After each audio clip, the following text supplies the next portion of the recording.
The large silver ship appeared in Earth's sky without warning. It hovered over New York City, causing people to stop and stare upward with open mouths. Traffic halted. Phones came out to record the sight. Some people ran in fear, while others moved closer in wonder. John Kelly received the call while eating breakfast in his small apartment. As commander in the International Space Coalition, he was the obvious choice to meet the aliens. His phone rang 3 times before he answered. "Commander, Kelly, we need you at headquarters immediately," said the voice on the phone. "They're asking to speak with our leaders." Within an hour, John stood in a room with world leaders, scientists, and military officials. His simple blue uniform looked plain next to their fancy clothes. His short brown hair was still wet from his quick shower. "The aliens call themselves the Zorak," explained General Ward. "They want to meet with us in person. You will lead our team." John nodded. He was 42 years old and had trained for many situations, but nothing like this. "When do we meet them?" "1 hour," replied the general. Lisa Grant stood next to John. She was a scientist who studied alien biology, even though no aliens had been found until today. Her dark hair was tied back and she held a tablet computer, taking notes on everything. "I've studied the images we have of them," she whispered to John. "They look quite fragile physically. Their bodies are thin and they move carefully. It's strange that a species so physically weak developed such advanced technology." The meeting place was Central Park. A small ship landed on the Great Lawn, while police kept people back. John led a team of 5 humans toward the ship. Lisa walked beside him, along with Ben Harris from linguistics, Paul Martinez from engineering, and Samantha Brown, a medical doctor. A door opened in the side of the ship. 3 aliens stepped out. They were tall and thin with pale blue skin. Their arms were long and their fingers had 1 extra joint compared to human hands. Their eyes were large and completely black. "Welcome to Earth," said John, keeping his voice calm and friendly. The aliens looked at each other. Then one stepped forward. "I am Vextil, ambassador of the Zorak Collective. We have observed your world for some time." Ben translated their words, which came through a small device the alien held. The alien's mouth moved differently than the words they heard. "We are pleased to meet you," John replied. "We have many questions." Vextil made a gesture that might have been a smile. "Your species is interesting to us. You have developed some technology, but not as much as we expected for your age." Lisa stepped forward. "We're curious about your people too. Would you share information about your biology and society?" The alien seemed surprised by her question. "Of course. We believe in knowledge exchange. Would your delegation like to visit our mothership? It orbits your planet now." John looked at his team. They all nodded. "We would be honored," he said. 3 days later, after getting approval from Earth's governments, John's team boarded a small shuttle. It took them up to the massive Zorak mothership. The ship was huge, like a floating city in space. As they docked, Lisa whispered to John, "Notice how they all need assistance to move in slightly different gravity. Their bodies really aren't built for adaptation." The inside of the ship was beautiful, with curved walls and soft lighting. The Zorak showed them to comfortable rooms and began explaining their technology and culture. On the 3rd day of their visit, as John was learning about Zorak history from Vextil, a loud alarm started blaring. Vextil's face changed color, turning a darker blue. "That's impossible," the alien said. The ship shuddered violently. John grabbed a wall to stay standing. "What's happening?" he asked. "A cosmic storm," said Vextil, voice shaking.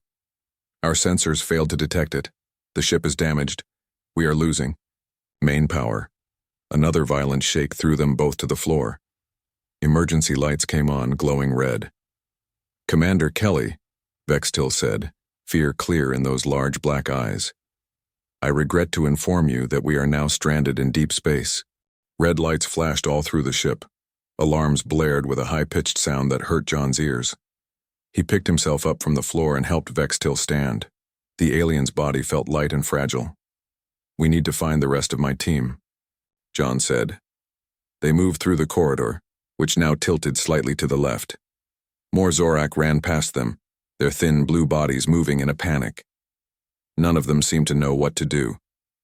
Our ship has never experienced such a failure, Vextil said. The cosmic storm damaged our main systems. They found Lisa and Paul in a large room with many screens. Samantha was treating a cut on Ben's head. All around them, Zorak technicians touched screens and spoke quickly in their language. "Commander," Lisa said when she saw John, "the ship's systems are failing. Life support is going down." Paul stepped forward. The engineer looked at the alien technology with focused eyes. "I've been watching their repair attempts. Their systems are advanced but fragile. They have no backup plans." A tall Zorak approached them. "I am Krellmore, chief scientist," it said through the translation device. "We have a serious problem. Our ship is damaged beyond our ability to quickly repair.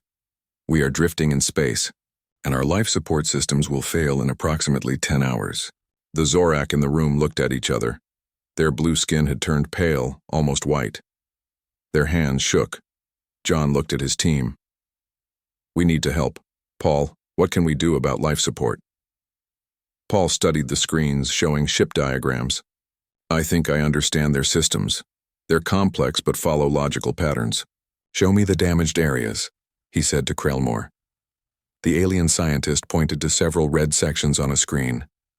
"These oxygen recyclers are completely destroyed. Without them, we cannot breathe." "I can fix that," Paul said. "I need tools and access to your supply storage." Krellmore looked confused. "But you don't understand our technology." "I don't need to understand all of it," Paul said. "Basic principles of oxygen recycling are universal. Show me what you have." While Paul went with Krellmore, John organized the rest of his team. "Samantha, check what medical supplies we have and what the aliens have. We may need to treat injuries. Lisa, learn everything you can about the Zorak biology. Ben, keep communication clear between us and them." The team moved quickly, each person taking on their task. The Zorak watched with wide black eyes. 2 hours later, they gathered again. The alarms had stopped, but the emergency lights still glowed red. "The aliens are in trouble," Lisa reported. "Their bodies are not made for stress or adaptation. Their muscles are already getting weak from the higher gravity, caused by the damaged gravity generators. And they're panicking because they've never faced danger before. Their medical supplies are amazing," Samantha added. "But they don't know basic survival first aid. They rely completely on machines to heal them." Paul returned carrying a strange metal device he had built from parts. "I made a basic oxygen recycler. It's not pretty, but it works. We can install one on each deck of the ship to keep air flowing." Vextil stared at the device. "You created this from damaged parts? How is this possible?" "Humans are good at making do with what we have," Paul said with a small smile. Krellmore touched the device carefully. "In all my years of scientific study, I never learned to build something without a proper factory or computer design. On Earth, we call it improvising," John said. "Now we need to check the ship's food and water systems, and we need to find a way to send a distress signal." Vextil looked at John with new interest in those large black eyes. "Perhaps we underestimated your species, Commander Kelly." "We're just getting started," John replied. "Let's gather everyone in the main hall. We need to organize work teams and set priorities." As they walked through the damaged ship, Vextil spoke quietly. "Our species has depended on technology for so long. We have forgotten how to survive without it." "Then it's good we're here," John said. "Because humans remember." A loud crash shook the ship. John grabbed the wall to stay standing. The ship had been drifting for 3 days now. Paul's oxygen recyclers were working, but new problems kept coming. "What was that?" John asked. Krellmore checked a screen on the wall. "We have entered an asteroid field. Our shields are at minimum power. That sound was a small asteroid hitting our hull." Another crash came, louder this time. The lights flickered. "Deck 7 has a hull breach," a Zorak technician called out. "We are losing air in that section." "Are there people there?" John asked. "Yes, 12 crew members," Vextil said. The alien's voice shook with fear. John turned to his team. Samantha, grab medical supplies. Paul, we need something to seal that breach. Lisa, come with us to help with the Zorak. They ran through the corridors. The ship felt colder now. John's breath made small clouds in the air. The temperature control systems are failing, Krellmore explained as they ran. We keep our ship at a constant temperature. Our bodies cannot handle cold well. They reached Deck 7. A door was sealed shut to keep the air from escaping. We need to get in there without letting all the air out, John said. Paul looked at the door controls. I think I can cycle the airlock one section at a time. We can move through, seal behind us, then move forward. Do it, John ordered. They entered the damaged deck one section at a time. The air grew thinner and colder as they moved. When they reached the main area, they found a terrible sight. 10 Zorak lay on the floor, their blue skin turning a pale gray color. 2 others tried to help them, but they too looked weak. The cold, one whispered through the translator. We cannot function in this temperature. John checked a display. The temperature was just above freezing. Humans can handle this, he told his team. Let's get them out of here. Samantha moved to the fallen aliens. They're going into some kind of hibernation state. Their body temperature is dropping too fast. Lisa nodded. Their biology isn't made for temperature changes. They evolved on a planet with a very stable climate. While they checked the aliens, Paul examined the hull breach. Cold space air whistled through a crack about 2 feet long. I can fix this, he said. He pulled materials from a storage locker and began crafting a patch. John and his team carried the Zorak back through the airlocks to a warmer section of the ship. The aliens were so light that even Lisa could carry one easily. Once they were safe, Samantha taught the healthy Zorak how to warm their friends. Put them close together, she explained. Share body heat. Rub their limbs gently to improve blood flow. The Zorak looked confused. We have never needed to do this, one said.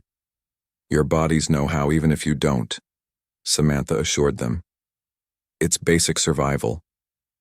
Meanwhile, John went back to help Paul. The engineer had created a strong patch for the hull breach using metal panels and a special glue from the ship's supplies. The patch will hold, Paul said as they finished, but the heating system for this deck is destroyed. When they returned to the main deck, they found Lisa talking with Krellmore. The scientist was recording everything she said on a small device. The Zorak come from a planet with perfect weather, Lisa explained to John. They never experienced winter or summer. Their bodies never needed to adapt to different temperatures. Vextil approached them. The alien looked tired but impressed. Your ability to function in changing conditions is remarkable. Our crew would have died without your help. We should move everyone to the central decks, John suggested. We can seal off the outer sections to conserve heat and air. But we won't have enough space, Vextil said. We'll make space, John replied. Humans are used to crowding together. In emergencies. It helps keep us warm anyway. Krellmore continued making notes. Fascinating. You turn a problem into a solution. Later that night, as the ship drifted through the asteroid field, all crew members huddled in the central deck.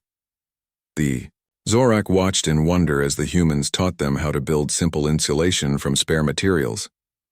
A week had passed since the ship was damaged. The humans and Zorak had managed to stabilize the air and temperature in the central decks. But now they faced a new problem. The food processing system has failed completely, Vextil announced at the morning meeting. And our water recycling unit is operating at only 10% capacity. The room fell silent. Even the humans looked worried now. How much food do we have left? John asked. 3 days' supply, answered Krellmore. After that, the alien scientist did not finish the sentence. Your species has never faced hunger? Lisa asked. No, Vextil replied. Our civilization eliminated food scarcity 500 years ago. No Zorak has experienced hunger in generations. John stood up. Well, humans know hunger all too well. We can handle this. He turned to his team. Paul, can you look at the water recycling system? Samantha, check what foods we have and how to make them last longer. Lisa, learn if there are any alternative food sources on the ship. The team quickly got to work. The Zorak watched them with interest. By afternoon, Paul had found the problem with the water system. The filters are clogged with debris from the damaged sections, he explained. I can clean them, but we'll still have limited water. We need to collect water wherever we can find it, John said. He gathered everyone and walked through the ship. Look, he said, pointing to the walls near the cooler sections. Condensation forms here. We can collect this water. The humans showed the Zorak how to set up collection containers. Soon they had gathered several gallons of water. It won't taste great, Samantha warned, but it will keep us alive. Meanwhile, Lisa had made a discovery in the ship's laboratory. These plant specimens in your science bay, she said to Krellmore. We can grow them for food. Those are for research only, the alien scientist replied. They are not meant to be eaten. Are they poisonous to either of our species? Lisa asked. No, but then they're food now, Lisa said firmly. Paul examined the lab equipment and began rearranging it. I can build a simple hydroponic system. We can grow these plants faster. Krellmore watched Paul work, recording everything on his device. Your ability to repurpose technology is remarkable, the alien said. Our engineers are trained to use equipment only for its intended purpose. John set up a rationing system for their remaining food and water. The Zorak struggled with the concept at first. You mean we cannot eat when we feel like it? One asked. Not if we want to survive, John explained patiently. We need to make our supplies last. As days passed, the Zorak experienced hunger for the first time. Some became irritable and complained constantly. Why should we listen to these primitive humans? Said a Zorak named Realvor. They come from a backward planet. These primitives are keeping you alive, Vextil responded. Show respect. The argument grew heated until Krellmore interrupted. Look, the scientist said, pointing to Paul's hydroponic system. The first plants were sprouting. We will have fresh food in about 2 weeks, Paul announced proudly. Realvor and his friends walked away, still grumbling. But most of the Zorak gathered around the growing plants with wonder. You created a food source from nothing, Vextil said to Paul. Our ancestors had this skill once, but we lost it as our technology advanced. That evening, as they drank their small water rations, Lisa noticed something interesting. The Zorak are watching everything we do, she whispered to John. Krellmore, especially. He's documenting all our survival techniques. John nodded. They're learning from us, just as we've learned from them. Their technology is impressive, but they forgot the basics of survival along the way. Krellmore approached them with his recording device. Commander Kelly, would you explain again how you knew to collect water from condensation? Our education never included such knowledge. As John explained, more Zorak gathered to listen. Their large black eyes showed a new respect for their human companions. 3 weeks had passed since the ship was damaged. The food plants were growing well, but everyone was still hungry all the time. The Zorak were not handling it well. I cannot think clearly anymore, complained a Zorak engineer named Mevlin. My mind feels foggy. I cannot work like this. Other Zorak sat motionless in corners, staring at nothing. Some had stopped talking altogether. They're giving up, Samantha said to John as they walked through the ship. They've never faced hardship before. They don't know how to handle it. John nodded. It's not just their bodies that are weak. Their minds aren't trained for adversity. That evening, John called everyone together in the main hall. Both humans and Zorak gathered, though the aliens moved slowly and without energy. We need a routine, John announced. Everyone will exercise for 30 minutes each morning. Everyone will have jobs to do.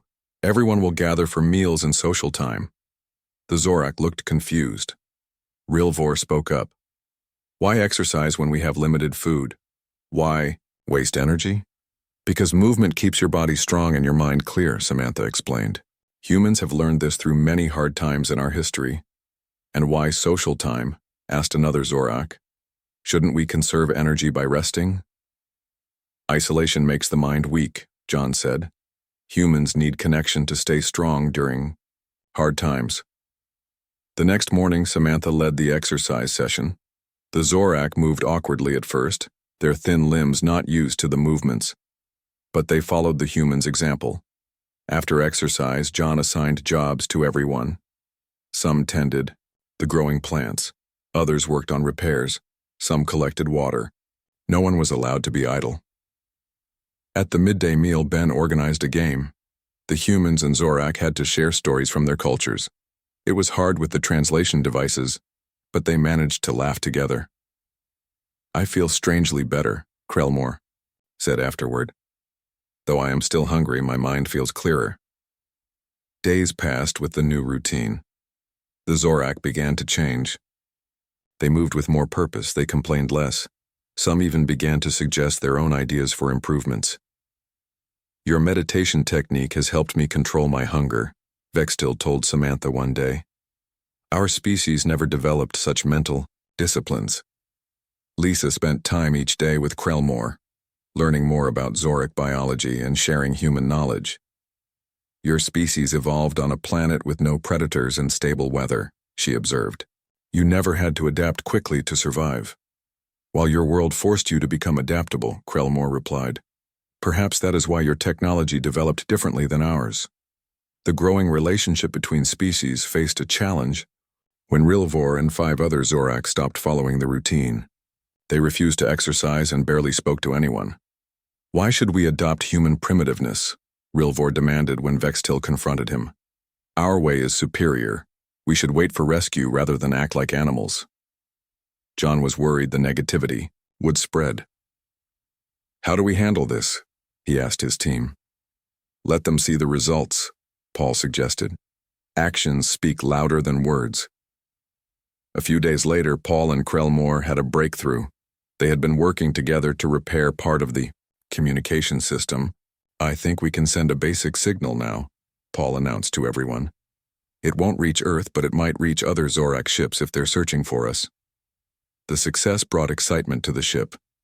Even Rilvor's group came to see the repaired system. "How did you fix it?" one of them asked Paul. "Our engineers said it was beyond repair." "Krellmore did most of the work," Paul said, giving credit to his alien friend. "I just showed him how to bypass the damaged circuits using materials we found in storage." Krellmore's black eyes seemed to shine. "Working with Paul has taught me to see beyond my training. Humans do not give up when the proper solution is unavailable. They find improper solutions that still work." That night, as everyone gathered for the evening meal, John noticed the change in the room. Humans and Zorak sat mixed together, talking easily despite their differences. Even some of Rilvor's group had joined the main gathering. "Look at that," Lisa said quietly to John. "We're becoming one crew." A loud alarm woke everyone in the middle of the night cycle. It was different from the previous alarms. Higher pitched and more urgent, John jumped up from his sleeping mat and rushed to the control room. Vextil and Krellmore were already there, looking at screens with worried expressions. "What's happening?" John asked. "Another ship has found us," Vextil said. "But it is not Zorak, it is Ragnar." "Who are the Ragnar?" Krellmore's blue skin turned pale. "Scavengers. They find damaged ships and strip them for parts. They do not care if crews are still alive." On the screen, John could see a dark, rough-looking ship approaching them. It was smaller than the Zorak mothership, but moved with purpose. "Do we have any defenses?" John asked. "None operational," Vextil replied. "We cannot fight or flee." John gathered his team and explained the situation. "These Ragnar will board us soon. The Zorak have no combat training or weapons. We need to defend ourselves." "With what?" asked Ben. "We don't have weapons either." "We'll make them," John said. "Paul, what can we use as weapons?" The engineer thought for a moment. "We could take apart some equipment. The metal pipes would make good clubs. Some of the tools could be used too." "Lisa, what do we know about these Ragnar?" "I asked Krellmore," she replied. "They're reptilian species with tough skin but sensitive eyes. They're strong but slow." "Good information," John said. "Samantha, we might have injuries. Prepare what you can for first aid." Everyone moved quickly. Paul led a team to create simple weapons. Lisa studied the ship layout with Vextil, looking for places to defend or hide. Samantha gathered medical supplies. The Zorak watched with confusion. "What are you doing?" asked one. "Preparing to fight," John explained. "Fight? We do not know how to fight," said Mevlin. "Our species has not had war for 1,000 years. "Then stay behind us," John said kindly. "We'll protect you." Some Zorak, including Krellmore, asked to help.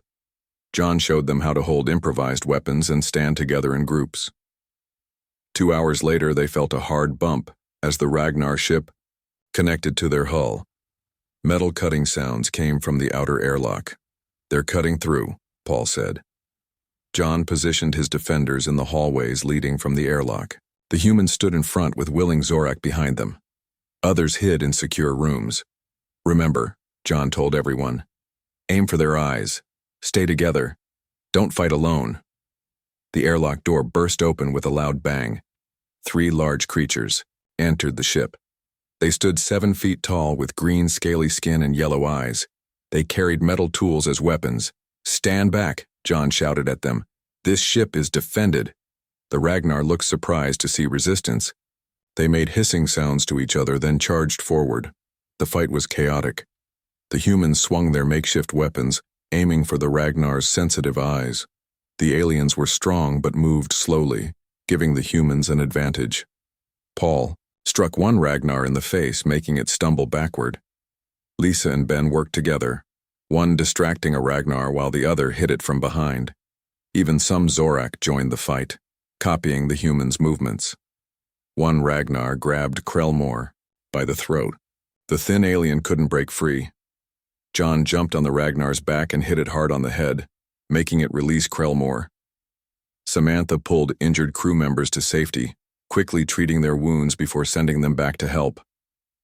After 20 minutes of fighting, the Ragnar retreated back to their ship. They had not expected such resistance from what looked like an easy target. As the Ragnar ship disconnected and moved away, cheers filled the hallways. Humans and Zorak celebrated together. "I have never experienced combat," Vextil said to John later. "It was terrifying, but also invigorating." Krellmore touched his throat where the Ragnar had grabbed him. "You saved my life, Commander Kelly." "That's what humans do," John replied. "We protect our own. And now that includes all of you." That evening, Rilvor approached John. The once hostile Zorak looked different now. "I was wrong about humans," he admitted. "You're primitive ways and they have value. I wish to learn more." 2 months had passed since the cosmic storm damaged the ship. Life had found a new rhythm. Humans and Zorak worked together each day. Paul and Krellmore spent most of their time in the engine room, trying to repair the propulsion system. One morning, excited voices echoed through the corridors. Everyone rushed to the engine room to find Paul and Krellmore standing proudly next to a humming machine. "We did it," Paul announced. "The main engine is working again." Cheers filled the room. After so long adrift in space, they could move again. "How did you fix it?" Vextil asked. "Our engineers said the damage was too severe." "We didn't fix it exactly," Krellmore explained. "We rebuilt it using parts from other systems. It's not as powerful as before, but it works." "Can we go home now?" asked a young Zorak.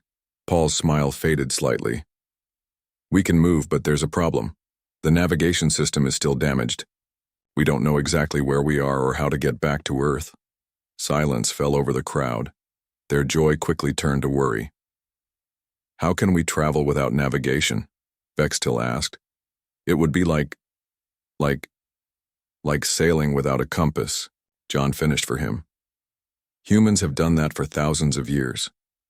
John called Lisa over. "You studied astronomy, right?" She nodded. "I know the major star patterns. If we can see the stars, I might be able to figure out our general location." "Impossible," said Mevlin. "Stars look different from here than from Earth. You cannot navigate by them." "Let me try," Lisa insisted. They went to the observation deck, a room with large windows looking out into space. Lisa studied the stars for a long time. "I recognize some patterns," she finally said. They're distorted from this angle, but I can see the basic shapes. I think Earth is in that direction. She pointed to the left. The Zorak looked doubtful. You cannot be certain, Bextil said. No, I can't be completely certain, Lisa admitted, but it's better than drifting randomly. John made the decision. We'll go in that direction. At least we're moving with purpose now. The ship began its slow journey. With the improvised engine, they moved much slower than before. Resources continued to dwindle despite their best efforts at conservation. Tension grew as food became scarcer. The hydroponic garden helped, but it wasn't enough for everyone. Some Zorak began to whisper that humans were taking more than their share. This is not working, Rilvor said at a meeting. We need stricter control of resources. Who would control them? John asked. Our leaders should, Rilvor replied. This is a Zorak ship, but humans are keeping it running, Paul pointed out. The argument grew heated. Some Zorak sided with Rilvor, while others stood with the humans. Vextil tried to keep peace between the groups. That night, John couldn't sleep. The responsibility weighed heavily on him. He went to the observation deck to look at the stars. Vextil found him there. Difficult choices ahead, Commander Kelly. Every day brings difficult choices when you're fighting to survive, John replied. My people are not used to such hardship, Vextil said. Some are losing hope. Hope is what keeps humans going through the worst times, John told him. We've faced extinction many times in our history. We survived because we never gave up. Hope. The next day, the conflict came to a head. Rilvor and his supporters tried to take control of the food storage. They pushed past the humans guarding it. John rushed to stop the fight. This won't solve anything, he shouted. We need to work together. But Rilvor wouldn't listen. Humans have controlled everything long enough. This is our ship. Just as the situation seemed ready to explode into violence, Krellmore stepped between the groups. Stop, the scientist shouted. Look what we've become. Our ancestors would be ashamed. Everyone fell silent, surprised by the outburst from the usually quiet scientist. I have studied human survival techniques for weeks now, Krellmore continued. Their greatest strength is not their skills or knowledge. It's their unity in crisis. They set aside differences to face challenges together. One by one, the Zorak lowered their arms. Even Rilvor stepped back, looking ashamed. We will not survive divided, Krellmore said more gently. The humans have taught us this. 5 months after the cosmic storm, the ship's sensors detected something exciting. Earth, Paul shouted as he looked at the screen. We've reached Earth's solar system. Everyone rushed to the observation deck.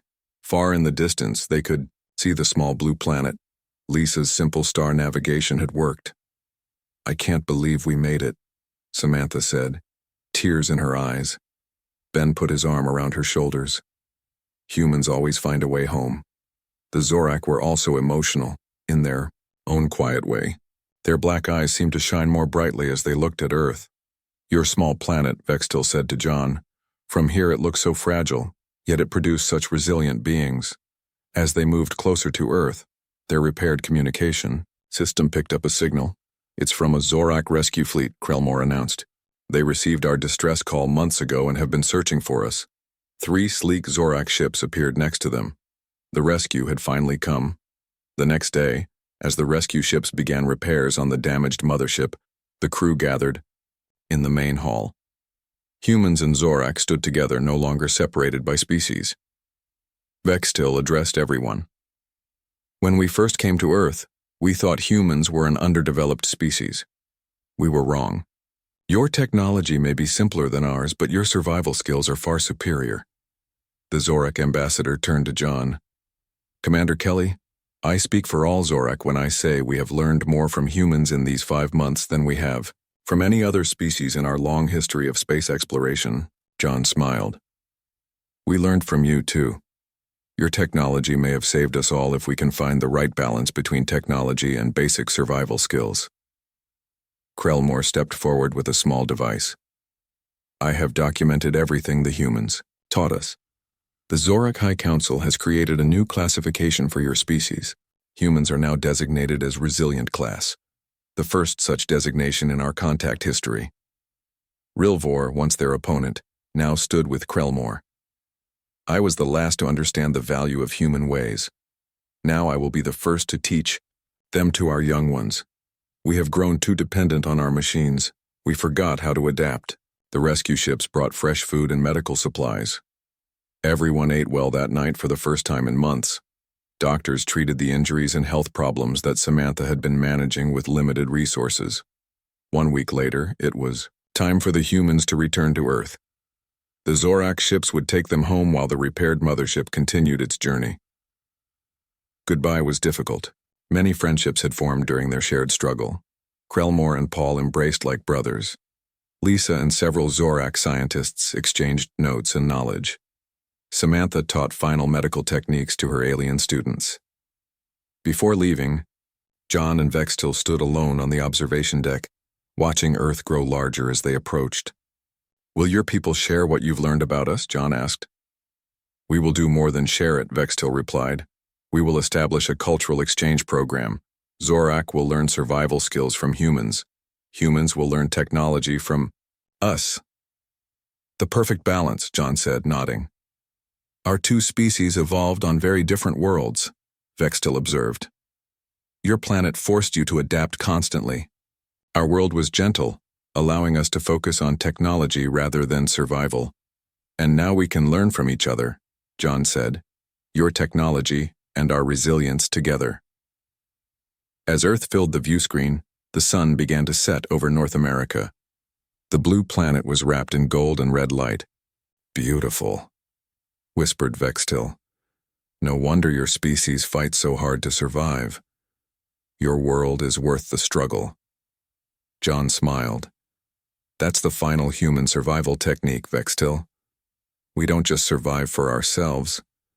We survive for the beauty around us, for each other, and for the future we hope to build." "That," said Vextil, "may be the most important lesson of all."